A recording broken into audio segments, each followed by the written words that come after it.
Hello everyone, good morning and welcome to my mini blog. তো এই যে সকাল সকাল এক কাপ চায়ের সাথে আজকের ব্লগটা শুরু করলাম। আর সকালবেলা ঘুম থেকে ওঠার পর টুকটাক কাজবাজ করে দেখো দুজনের জন্য 2 কাপ চা বানিয়েছি, হাজব্যান্ডের জন্য আর আমার জন্য। তো এদিকে চা খেতে খেতেই না উঠে পড়েছিল ঘুম থেকে।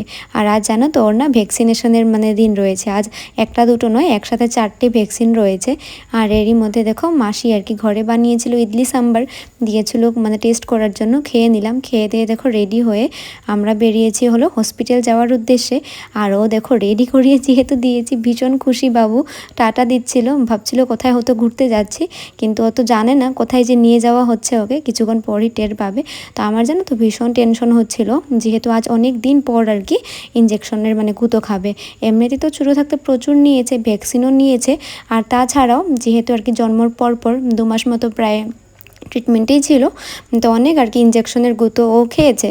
কিন্তু এখন যেহেতু অল্প বড় হয়েছে, ভয় জিনিসটা বুঝে, আর অনেক দিন পর নেওয়া হচ্ছে, তো এগুলো সব কিছু ভেবে না আমি অনেকটাই আর কি টেনশনে ছিলাম, নার্ভাসও ছিলাম যে কি হবে, বেজিটা নেওয়ার পর জ্বর টর হয়তো বা এসে যাবে, আর নেওয়ার সময় যে কি করবে ভগবানই জানে। তো এদিকে দেখো আসার পরই না সবার ফার্স্ট ওর ওয়েটটা চেক করা হলো। বয়স অনুপাতে জানো তো ওয়েটটা একদমই কম। আর এদিকে দেখো ঘরে যেমনটা সব কোনো জায়গায় গেলেও তেমনটাই দৌড়াদৌড়ি করছিল। আর এদিকে দেখো সবাই মিলে জাতিয়ে ধরে ওকে দেওয়া হলো, একটা দুটো নয়, একবারে 4টে। দেখে না থাকতে পারছিলাম না, ভীষণই কষ্ট হচ্ছিল, দূরে গিয়ে বসেছিলাম। তারপর এদিকে দেখো চলে এসেছি ঘরে।